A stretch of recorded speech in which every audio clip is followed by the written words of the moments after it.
অর্থনৈতিক স্থিতিশীলতার মাধ্যমে তাদের ব্যবসা বাণিজ্যে বরকত দান করো। আল্লাহ ভালোভাবে ব্যবসা করার পরিবেশ সৃষ্টি করে দাও।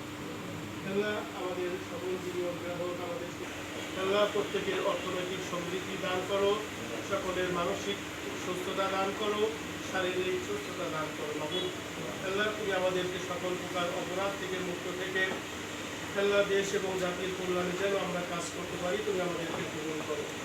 وصلى الله تعالى على النبي وعلى آله وأصحابه أجمعين.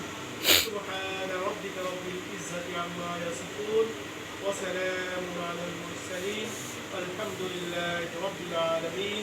بحق لا إله إلا الله محمد رسول الله.